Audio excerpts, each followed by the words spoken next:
Just wanted to basically summarize a few things. Nighttime, obviously, depending on the environment, which you saw last night, if it's louder, if it's crazier, if there's more music, if it's more intense, then you have to do more emotional reactions to get her to focus on you, to react to you instead of the environment. And you have to move even faster because otherwise her focus goes back to the environment.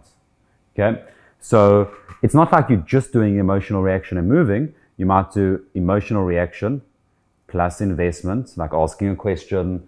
So there's something else, but again, you can't have long conversations. It's just like, oh, so where are you from? Oh, that's interesting, and then you tease her.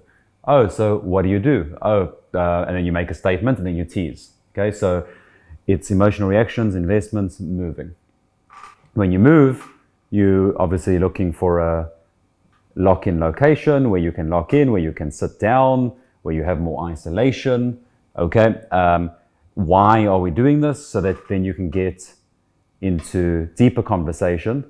You can qualify, you can build a connection. That's the goal. If it's not a crazy environment, you can do a lot of DHVing before you move.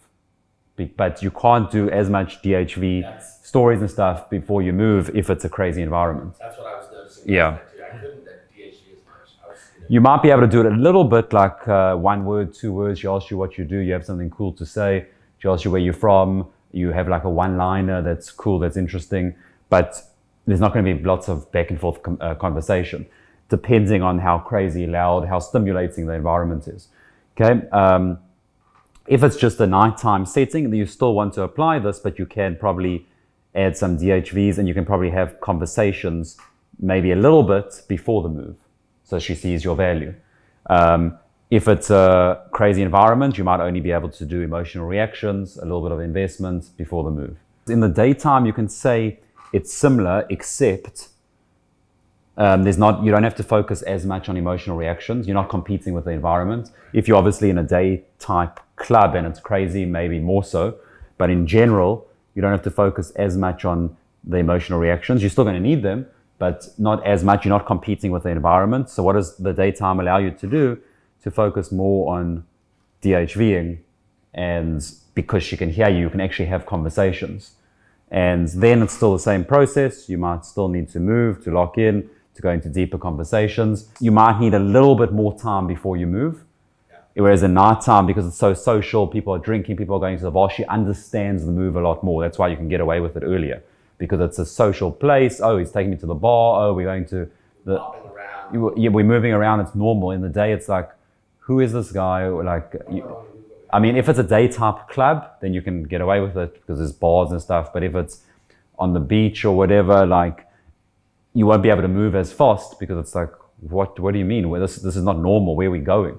Okay, but you can still move, and maybe that's 10 minutes later, 50, and that move probably becomes an instant date. So say, it's not like I mean, you could still say, let's go for a walk on the beach. That's a little bit less weird or random, but generally the move is going to be an instant date, and because of that, you might not be able to go within the first minute or two. There's no specific time, but maybe it's 5 minutes in, maybe it's 10 minutes, it depends. But if you can just sit next to her, you've already achieved the goal of locking in.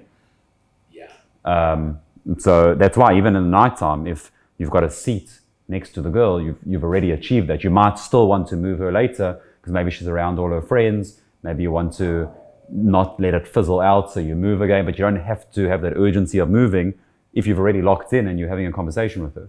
If I see that the friends are interrupting a lot and it's a very group dynamic, then even though I'm seated with her, I would want to move just so I can have isolation. In the daytime, you will be able to do way more DHVing because you can do way more conversations. Yeah. Nighttime, you can still, again, it depends on the environment. If it's like a bar type setting, yeah, you can DHV. You still want to have emotional reactions because there's lots of distractions going on. When I'm talking about the day, I'm more talking about like grocery store, beach. There's not craziness going on.